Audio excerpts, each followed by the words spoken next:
Hello, good morning guys. Ambika school के online platform पे मैं सुरेंद्र एक बार फिर से आपका स्वागत करता हूँ। जैसा कि लास्ट वीडियो में आपने देखा है, एक रैखिक बहुपद और उसके शून्य किस प्रकार से निकालते हैं, उसके शून्य और उसके गुणांकों में संबंध क्या होता है, काफ़ी कुछ हमने उस वीडियो में कवर किया, शून्य को समझा। और मैंने बताया कि एक रैखिक बहुपद का जो मानक रूप होता है पी ऑफ एक्स बराबर ए एक्स प्लस बी, जिसका शून्य x बराबर माइनस बी अपॉन ए से दिया गया था। ये चीज़ हमने पिछले वीडियो में कवर की। इससे रिलेटेड एक दो क्वेश्चन भी किए। इस टॉपिक से रिलेटेड इतने ज़्यादा इंपॉर्टेंट क्वेश्चन नहीं बनेंगे, छोटे छोटे क्वेश्चन बनेंगे। बना भी तो मैक्सिमम 1 नंबर का बनेगा।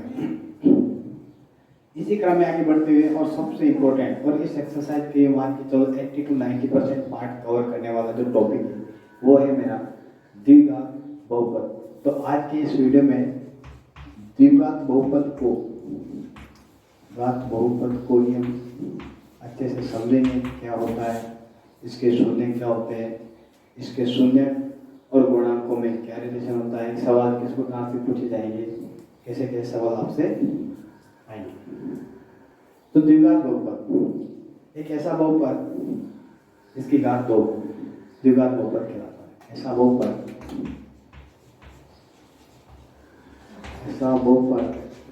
जिसकी घात 2 द्विघात बहुपद कहलाता है। यानी कि 2 घात वाले बहुपद को हम द्विघात बहुपद बोलेंगे। अब 2 घात वाले बहुपद का मतलब ये हुआ कि ऐसा बहुपद जिसमें चर की अधिकतम घात 2 होगी। अधिकतम घात 2 होगी, इसका मतलब ऐसा नहीं है कि 2 ही होगी, 1 भी हो सकती है, 0 भी हो सकती है। तो इसकी परिभाषा को लेते हुए अगर मैं इसका मानक रूप लिखने जाता हूँ तो अधिकतम 2 घात का बोला है, मतलब 2 तो होगी लेकिन उससे कम 1 भी हो सकती है और कुछ भी नहीं हो सकती, 0 घात भी हो सकती है। अब 0 घात वाले बहुपद पद होते हुए आपको बता। अच्छा, अगर ये हुए तो इनके कुछ गुणांक भी होंगे। तो इसका गुणांक मान लिया a मान लिया, इसका गुणांक b मान लिया और ये वाला c। तो एक द्विघात बहुपद का जो मानक रूप होता है p ऑफ x बराबर वो दिया जाता है ax square plus bx plus c। This is called quadratic polynomial, द्विघात बहुपद। जिस प्रकार से वहां पे कंडीशन थी सेम वही कंडीशन यहाँ पर अप्लाई होगी। a is not equal to 0, a is not equal to 0। a क्या है? a को बोला जाएगा x स्क्वायर का गुणक। b क्या है? b को बोला जाएगा x का गुणक। C मेरा कहलाएगा अचर। तो जिस प्रकार से बहुपद की परिभाषा होती है कि ऐसा बहुपद जिसमें चर की अधिकतम घात 2 हो, क्योंकि अधिकतम घात 2 है इसका मतलब मैंने मिनिमम 1 घात मिली और 0 घात मिली, इससे कम हो नहीं सकती। तो इस प्रकार से मैंने एक द्विघात बहुपद का जो मानक रूप है उसको यहाँ पे आपके सामने बताया। क्या होता है? A x square plus b x plus c. यहाँ पर ए होता है एक्स स्क्वायर गुणा बी एक्स का गुणा और सी। अच्छा, बात करता हूँ मैं इसके शून्य की। तो शून्य की बात वही आती है जिस प्रकार जो डेफिनेशन है शून्य की कि x के वह मान जो इसको 0 कर दे उसके शून्य कहलाते हैं। द्विघात बहुपद के शून्य, द्विघात बहुपद के शून्य। तो जैसा कि मैंने पिछले वीडियो में बताया था कि जितनी घात का बहुपद होता है अधिकतम उसके उतने ही शून्य होते हैं। क्योंकि बात यहाँ पे द्विघात बहुपद की की जा रही है तो अधिकतम इसके 2 ही शून्य होंगे। अधिकतम 2 शून्य होने का मतलब यह है कि ऐसे बहुपद मिलेंगे जिसके आपको x के 2 से ज़्यादा मान नहीं मिलेंगे, कम मिल सकते हैं। आपको ऐसे बहुपद यहाँ पे देखने को मिलेंगे जहाँ पर x का केवल एक ही मान ऐसा होगा जो इसको 0 करेगा। x का ऐसा कोई मान होगा ही नहीं जो भी इसको 0 करेगा। वो सारी कंडीशन जब हम इसके मूल निकालने जाएंगे, इसके शून्य निकालने जाएंगे तो पता करेंगे। बात वही शून्य वो मान जो इसको 0 कर दे तो x के वह मान जो बहुपद को शून्य करे, क्योंकि 2 घात का बहुपद है इसलिए अधिकतम इसके 2 शून्य होंगे। तो जिस प्रकार से हमने रेखीय बहुपद में देखा था किसी भी रेखीय बहुपद के लिए शून्य होगा, उसका फॉर्मूला मैंने आपको बताया था x बराबर -b बटा a। इस फॉर्मूले को यूज करते हुए आप वहाँ पे एक रेखिक बहुपद का शून्य निकाल देते हैं। ठीक उसी प्रकार बात आती है कि अगर द्विघात बहुपद दिया जाए तो उसके शून्य को हम किस प्रकार से कैलकुलेट करेंगे, किस प्रकार से ज्ञात करेंगे। तो मेरा नेक्स्ट टॉपिक वही रहेगा द्विघात बहुपद के शून्य ज्ञात करें। किस प्रकार से हम उस द्विघात बहुपद के शून्य ज्ञात करेंगे। तो एक द्विघात बहुपद के शून्य ज्ञात करने की कुछ विधियां जो आपके इस सिलेबस में दिया गया है, उन सब विधियों को 1 बाय 1 डिस्कशन करेंगे। दरअसल अभी हम क्या करेंगे, आपको एक द्विघात बहुपद दिया जाएगा, उसके शून्य निकालेंगे। इसके बाद इसका रिवर्स प्रोसेस होगा कि आपको जीरो दिया जाएगा और द्विघात बहुपद पूछा जाएगा। तो सबसे पहले इसको समझेंगे कि जब आपको एक द्विघात बहुपद दिया जाए तो उसका शून्य कैसे निकालेंगे। तो जब द्विघात बहुपद देकर शून्य निकालने की बात आएगी तो हमेशा कुछ विधियां हैं। तो पहली जो विधि है मैं यहाँ पे लिख देता हूँ, गुणनखंड विधि, फैक्टराइजेशन, गुणनखंड विधि। दूसरी जो विधि है पूर्ण वर्ग विधि, पूर्ण वर्ग विधि। और तीसरी है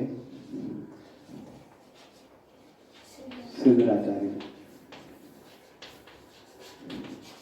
उम्मीद करता हूँ कि आपने 10th पढ़ी है तो ये तीनों विधियाँ आपको थोड़ी थोड़ी माइंड में होगी, लेकिन इनको वापस ताजा करेंगे एक बहुत ही अच्छे तरीके से। तो इसी क्रम में मैं सबसे पहली विधि जो की है गुणनखंड विधि उसको लेता हूँ। तो दरअसल होता क्या है गुणनखंड विधि। गुणनखंड विधि, आपको एक द्विघात बहुपद दिया जाएगा और आपसे पूछा जाएगा कि इसके शून्य निकालो गुणनखंड विधि से। बाकायदा जब तक आपको बोला नहीं जाता है कि इस विधि से, तब तक आप अपने इच्छानुसार कोई सी भी तीनों में से कोई सी भी आप यूज कर सकते हैं। लेकिन अगर बोल दिया कि इस विधि से निकालना है तो फिर उसी ही विधि से निकालना है। हम तीनों विधियों को यहाँ पे डिस्कशन करेंगे। तो बात करता हूँ गुणनखंड विधि की। तो नाम से पता लग रहा है कि जब भी आपको एक द्विघात बहुपद का गुणनखंड विधि से शून्य निकालने के लिए बोला जाए तो सबसे पहले इस द्विघात बहुपद के गुणनखंड कर दिए जाएंगे। अब गुणनखंड कैसे करेंगे, उम्मीद करता हूँ आपको ये सब चीजें पता होगी। तो सपोज करो एक बहुपद आपको दिया जाता है x² - 3x + 2। आपसे बोला जाता है कि इस बहुपद के शून्य निकालो गुणनखंड विधि। क्योंकि नाम से पता है गुणनखंड, तो जो भी आपको बहुपद दिए गए हैं उसके आपको गुणनखंड करना है, फैक्टर करना है। कैसे करेंगे देखो, x² - 2x, इसको ब्रेक करते हैं इस प्रकार कि जोड़ने पर यही आ जाए और मल्टीप्लाई करने पर इन दोनों का गुणनफल हो जाए। तो ये आपको पता होगा 6-7 से ये टॉपिक चलता आता है। तो x² इन दोनों टर्म से कुछ कॉमन आता है, इन दोनों से अगेन कुछ आता है। तो यहाँ से x कॉमन निकाला, -1 x - 2 अगेन कॉमन आया। इन दोनों में से वापिस x - 2 को अगर मैं कॉमन लेता हूँ तो अंदर बचता है मेरा x - 2। दरअसल गुणनखंड के बारे में भी मैं बता दूं, किसी भी संख्या या किसी भी एक्सप्रेशन के गुणनखंड का मतलब होता है कि आपने उसके वो खंड कर दिए, है ना। गुणन का मतलब गुणन और खंड यानी टुकड़े। आपने उसके वो टुकड़े कर दिए जिनको अगर आप गुणा करो वापिस तो आपको वो संख्या मिल जाएगी। अगर मैं कहता हूँ कि 6 की गुणनखंड, तो आप कहोगे 2 और 3, 2 और 3 वो टुकड़े हैं इस 6 के जिनको गुणा करने पर आपको 6 मिल जाए। गुणनखंड क्या होता है, इसके मैंने 2 ऐसे टुकड़े कर दिए जिनको अगर मैं वापस गुणा करूँ तो मुझे मेरा बहुपद मिल जाएगा। इंपॉर्टेंट है, अभी तो अपन बहुपद से शून्य निकाल रहे हैं, जब हमसे बोला जाएगा कि शून्य से बहुपद निकालो तब यही प्रोसेस कहाँ मिलेंगे। तो ये जरूरी है कि किसी भी बहुपद का जब आपको गुणनखंड विधि से पूछा जाए शून्य, सबसे पहले उसके शून्य निकालेंगे, गुणनखंड निकालेंगे और गुणनखंड निकालेंगे।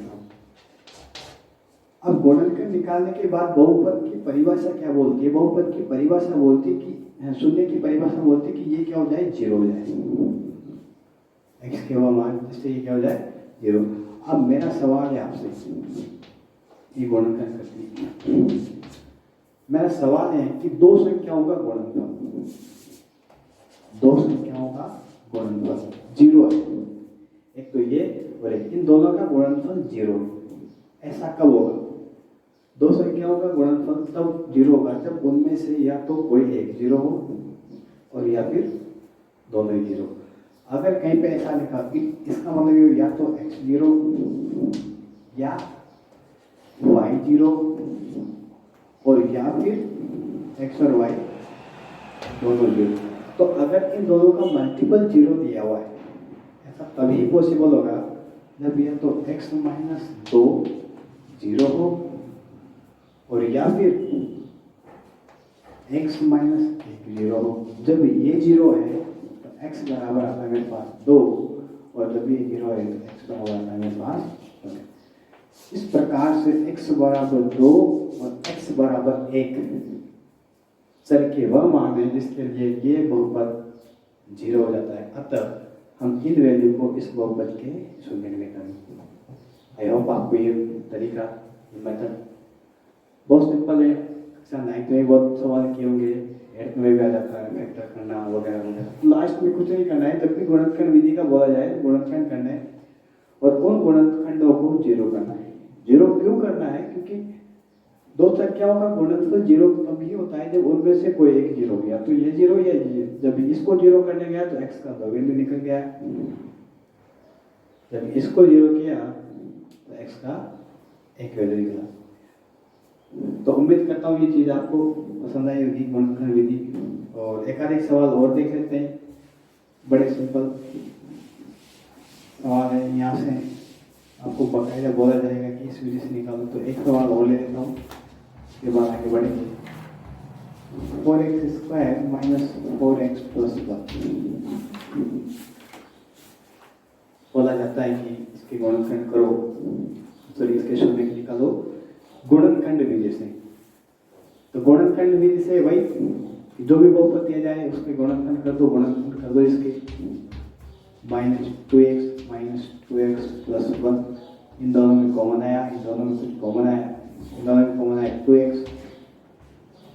2x माइनस 1 कॉमन आया, अगेन 2x माइनस 1 कॉमन आया। अभी इसके दो गुणनखंड हो गए। अब by the definition of zero, zero की डेफिनेशन क्या होगी? जो इसको जीरो कर दे, इसको जीरो किया, इसको जीरो किया, तो ये देखा कि किन किन वैल्यू के लिए जीरो हो रहा है। दो संख्याओं का गुणनफल जीरो है, इसका मतलब या तो ये जीरो या ये जीरो।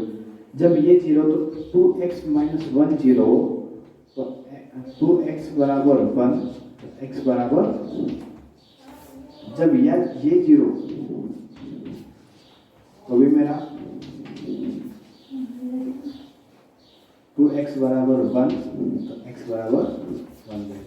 दोनों कंडीशन में मेरे पास x के एक ही वैल्यू निकल कर आती है। तो मैं कह सकता हूँ कि जरूरी नहीं कि जो भी बहुपद आपको दिया गया हो उसके दो ही शून्य को, आपको कई बहुपद ऐसे मिलेंगे जिसका कोई शून्य होगा ही नहीं, x की ऐसी एक भी वैल्यू एग्जिस्ट नहीं करेगी जो उसको जीरो करेगी। जैसे कि इस एग्जाम्पल में देखो यहाँ पे x की दो वैल्यू है जो इसको जीरो करेगी। इसमें देखो तो यहाँ पे x की एक ही वैल्यू है, x बराबर 1/2 जो इसको जीरो करे। कुछ ऐसे भी एग्जाम्पल होंगे, फॉर एग्जाम्पल के लिए मैं यहाँ लिख देता हूँ x square plus x plus 1 जिनका बहुपद है, लेकिन x की एक भी वैल्यू ऐसी नहीं है जो इसको जीरो करेगी। तो अधिकतम दो होंगे, दो से ज्यादा नहीं होंगे। तो उम्मीद करता हूँ ये दोनों एग्जाम्पल आपको अच्छे से समझ आएंगे। ये थी मेरी गुणनखंड विधि। इससे रिलेटेड किताब में बहुत सारे कॉम्प्लिकेटेड क्वेश्चन है, उनको करेंगे। पर एक बार इन सब विधियों को समझते हैं। दूसरी आती है मेरी पूर्ण वर्ग विधि। दरअसल पूर्ण वर्ग विधि और सिद्ध आचार्य विधि तो अलग अलग विधियां नहीं है। पूर्ण वर्ग विधि और सिद्ध आचार्य विधि असल में एक ही है। दरअसल होता क्या है कि जो पूर्ण वर्ग विधि है उसी का फाइनल जो रिजल्ट है, कैलकुलेशन है, वही सिद्ध आचार्य विधि। क्योंकि सबसे पहले सिद्ध आचार्य ने बताया कि चलिए इसका नाम सिद्ध आचार्य विधि हम बोलते हैं। इसको द्विघाती सूत्र भी बोलते हैं, द्विघाती। तो देखते हैं कि सिद्ध आचार्य ने ही क्या बताया, हम उन्हीं को लेके चलते हैं, है ना। तो हम जानते हैं द्विघात बहुपद का स्टैंडर्ड फॉर्म होता है ax² plus bx plus c, ये होता है। तो पूर्ण वर्ग विधि और सिद्ध आचार्य विधि किस प्रकार से रिलेटेड है? जैसा कि मैंने कहा कि पूर्ण वर्ग विधि का फाइनल जो रिजल्ट होता है वही सिद्ध आचार्य होता है। तो देखते हैं, इसी को समझते हैं।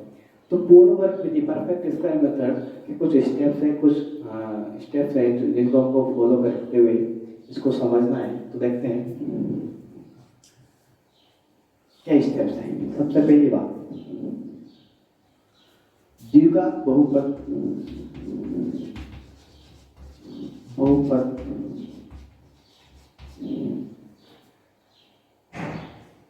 में x² के गुणांक को इकाई बनाते हैं।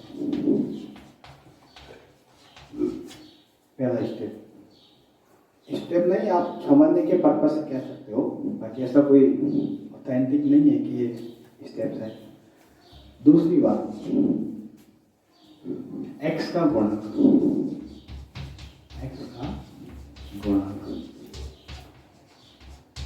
का आधा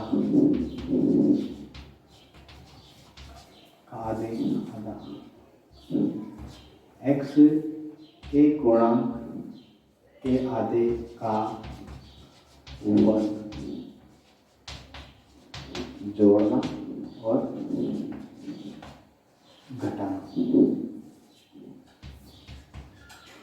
जोड़ना और घटाना। और तीसरी बात,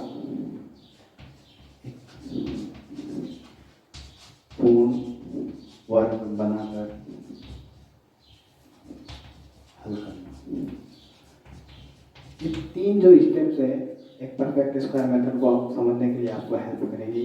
तो देखो किस प्रकार से मैं इसी बहुपद को लेता हूँ, जो बहुपद का स्टैंडर्ड फॉर्म होता है, मैं इसी को लेता हूँ। तो p ऑफ x बराबर मेरा दिया जाता है ax² plus bx plus c। क्योंकि मैं जानता हूँ एक बहुपद के शून्य का x का वह मान होता है जो इसको 0 कर देता है। तो मैं इसको यहीं पर 0 कर दिया, माना कि मैंने x का एक ऐसा मान रखा है जिसके लिए यहीं पर मैंने 0 कर दिया। उसके बाद अब मैं तीनों स्टेप्स को फॉलो करते हुए अगर परफेक्ट स्क्वायर मेथड को लिखता हूँ, तो अभी अगर मैं बात करता हूँ इस बहुपद की, तो इसमें x² का जो गुणांक है x² का गुणांक a, लेकिन मुझे इसे एक बनाना है, यूनिट बनाना है। तो क्या करना पड़ेगा, डिवाइड करना पड़ेगा इस, है ना। तो मैं समीकरण एक को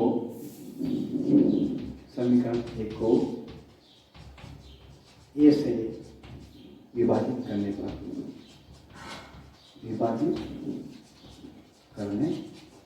जब मैं इसको ए से विभाजित करूंगा तो ax² upon a bx upon a plus c upon a that is equal to 0। A से ए मेरा कैंसिल हो जाता है, x² प्लस b बटा a time x plus c बटा a बराबर 0। अब मुझे देखना है कि इस दूसरी इक्वेशन में x का गुणांक क्या है। x का गुणांक है मेरा b बटा a। इसका आधा अच्छा, इसका आधा क्या होगा, आधा मतलब 2 से डिवाइड कर दे, यानी कि b बटा 2a। आधे का वर्ग, देखो इधर x के गुणा के आधा और आधे का वर्ग, तो आधे का वर्ग क्या होगा, इसका वर्ग कर दो, यानी कि b स्क्वायर को 4a। इस चीज को आपको जोड़ना भी है और घटाना भी। तो जब मैं इसको जोड़ूंगा और घटाऊंगा तो मैं मिलता है एक्स स्क्वायर प्लस बी बटा ए इंटू एक्स प्लस सी बटा ए। ये तो मेरा इक्वेशन। अब इसको मैंने ऐड भी किया, इसको मैंने घटा भी दिया। ऐसा क्यों किया, क्योंकि एक समीकरण की प्रॉपर्टी होती है, उसके किसी भी साइड में आप किसी संख्या को जोड़ सकते हो, घटा सकते हो। समीकरण मेरी बैलेंस में रहती है, कोई बैलेंस नहीं होती। उसके बाद थर्ड स्टेप, एक पूर्ण वर्ग बनाकर, एक पूर्ण वर्ग बनेगा। देखो किस किस को लेके, इसको लेके, इसको लेके और इसको लेके। जैसे आप ये स्टेप सेकंड स्टेप करते हो, आपको एक परफेक्ट स्क्वायर मिलेगा। कैसे मिलेगा देखो, इन तीनों को अगर मैं साथ लेता हूँ, एक्स स्क्वायर प्लस बी बटा ए टाइम्स ऑफ एक्स बी बटा 4a स्क्वायर, तो बाकी जो बचा हूँ उसको उधर भेज दिया, ये माइनस से उधर रहेगा, प्लस हो जाएगा बी स्क्वायर को 4a स्क्वायर माइनस सी बटा ए। इसको अगर मैं देखूं तो ये मुझे होल स्क्वायर नजर आता है। अब कहीं को नजर नहीं आ रहा होगा तो मैं जरा बता दूं, होल स्क्वायर किसका है, एक्स का whole square plus 2 into x into b बटा 2a प्लस बी बटा 2a का। दरअसल ये इसका होल स्क्वायर है, और ये किसका होल स्क्वायर होता है, ये होता है एक्स प्लस बी बटा 2a का होल स्क्वायर। अगर मैं इसको खोलूंगा तो ये मिलेगा, यानी कि इस चीज को मैं इससे रिप्लेस कर सकता हूँ। तो मैं इसको क्या लिख दूंगा, एक्स प्लस बी बटा 2a का होल स्क्वायर, और बराबर में उधर इन दोनों में मैं एलसीएम लेता हूँ। 4 स्क्वायर एलसीएम आता है मेरा, 4 स्क्वायर को 4 स्क्वायर से डिवाइड किया एक, और एक को इससे मल्टीप्लाई किया तो बी स्क्वायर। एक को 4 स्क्वायर से डिवाइड किया 4a, 4a को सी से मल्टीप्लाई किया 4। आई होप आपको यहाँ समझ आएगा। क्योंकि मुझे मान x का निकालना है, तो वापस क्या करना पड़ेगा, इसका वर्गमूल लेना पड़ेगा। तो वर्गमूल लिया,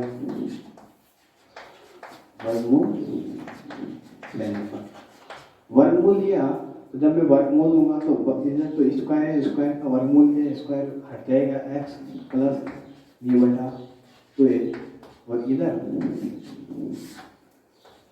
बी स्क्वायर माइनस 4ac बटे 4a, क्योंकि वर्गमूल लेते हैं तो आगे एक्स का वैल्यू निकालना है, एक्स का वैल्यू निकालना है तो इसको उधर भेजना पड़ेगा। एक्स बराबर माइनस बी बटा 2a और plus minus b square minus 4ac, क्योंकि ये तो निकलेगा नहीं स्क्वायर रूट से बाहर, तो इसको अंदर ही रहने दिया। और 4a स्क्वायर जो है वो मेरा स्क्वायर रूट से बाहर आ जाएगा, और किस रूप में बाहर आएगा, ये 2a के रूप में। वापिस एलसीएम लिया, यहाँ से मेरे को x बराबर मिलता है, दोनों का एलसीएम 2a का LCM 2a minus b plus minus under root of b square minus 4ac, और इसी को आप श्रीधराचार्य बोलते हो। तो जैसा कि मैंने बताया कि श्रीधराचार्य कोई स्पेशल फॉर्म नहीं है।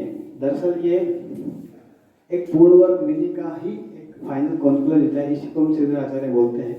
तो यहाँ पे ये तीनों विधियां में मेरी कंप्लीट होती है। अब रही बात इन पे सवाल करने की, तो एक दो सवाल परफेक्ट स्क्वायर को लेकर, एक सवाल श्रीधराचार्य को लेकर। तो श्रीधराचार्य कोई स्पेशल है नहीं, दरअसल पूर्ण वर्ग विधि ही है, क्योंकि ये विधि सबसे पहले श्रीधराचार्य ने बताई, इसलिए हम उनके बोलते हैं। एक सवाल से समझते हैं इस चीज को।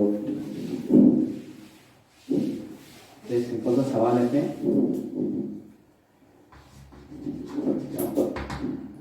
आपको एक बहुपद दिया जाता है p ऑफ x बराबर x square minus 7x plus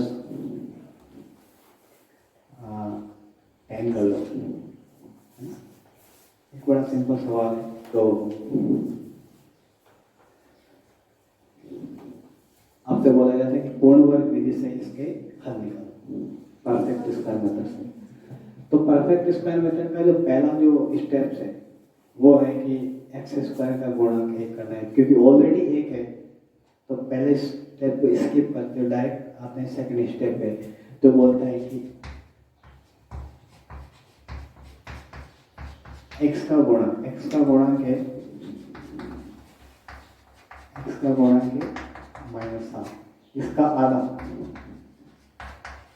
आधा बनेगा -7/2, आधे का वर्ग बनेगा 49/4। इसको ऐड करेंगे, इसको सब्ट्रैक्ट करेंगे, तो एक्स स्क्वायर -7x + 10 + 49/4 को ऐड किया, -49/4 को सब्ट्रैक्ट किया, बराबर 0। इसको और इसको लेके पूर्ण वर्ग बनेगा, पूर्ण वर्ग बनाया। तो एक्स स्क्वायर -7x + 49/4 बराबर, बाकी जो बचा उसको उधर भेज दिया, 49/4 -के 10। ये कंप्लीट मेरा होल स्क्वायर बनेगा, x -7/2 का होल स्क्वायर, और बराबर एलसीएम दिया 4, 49 - 40, 49 - 42 दैट इज इक्वल टू 9/4, और 9/4 वापस स्क्वायर वर्गमूल दिया, जैसा कि वर्गमूल लेने था। जब मैं वर्गमूल लेने जाऊंगा तो x -7/2 बराबर +-3/2, 9 का वर्ग 3, 9 का वर्गमूल 3, 4 का वर्गमूल 2, और यहाँ से मैं x का वैल्यू निकालने जाता हूँ तो 7/2 +-3/2, एक बार प्लस ले जाएगा, एक बार माइनस ले जाएगा। तो जब प्लस होगा तो x का वैल्यू निकल के आता है 7/2 + 3/2 that is equal to 10/2 that is 5। Minus दूंगा तो x बराबर आता है 7/2 - 3/2 यानी कि 4/2 दैट इज इक्वल टू 2। तो x की ये दो वह वैल्यू है जो इस बहुपद को 0 करे। तो ये एक पूर्ण वर्ग विधि, इसको लेकर मैंने आपको सवाल कराया। इसी सवाल को मैं श्रीधर आचार्य से भी सॉल्व कर देता हूँ। बेसिकली श्रीधर आचार्य कुछ है ही नहीं, दरअसल देखा जाए यही है। तो इसी सवाल को मैं श्रीधर आचार्य से भी सॉल्व करके आपको बता देता हूँ। तो श्रीधर आचार्य के अकॉर्डिंग में देखूँ तो यहाँ से मेरे को a मिलता है जो कि एक्स स्क्वायर का गुणक है, वो है 1, b मिलता है और c मिलता है 10। तो by the using of Shridhar Acharya quadratic formula x is equal to -b ± p square -4ac divided by 2a। तो यहाँ पे मैं इन सब वैल्यू को इसमें सोल्व करता हूँ, तो फाइनली मेरे को दोनों रिजल्ट ये मिलते हैं। देखो कैसे, -7 -7 का स्क्वायर -4 इंटू a मिलेगा 1 इंटू c मिलेगा 10 और डिवाइडेड बाय 2a। तो माइनस ऑफ माइनस मिलेगा प्लस, -49 - 40 डिवाइडेड बाय 2, तो 7 प्लस माइनस इस माइनस प्लस 9, और ये होगा मेरा 7 ± 3/2। एक बार प्लस लेंगे, 7 + 3/2 that is equal to 10/2 that is equal to 5, और एक बार माइनस लेंगे, 7 - 3/2 4/2 बराबर 0। तो चाहे कोई सा भी मेथड लो, गुणनखंड मेथड लो, श्रीधर आचार्य लो या पूर्ण वर्ग विधि लो, फाइनल रिजल्ट यही निकलते हैं।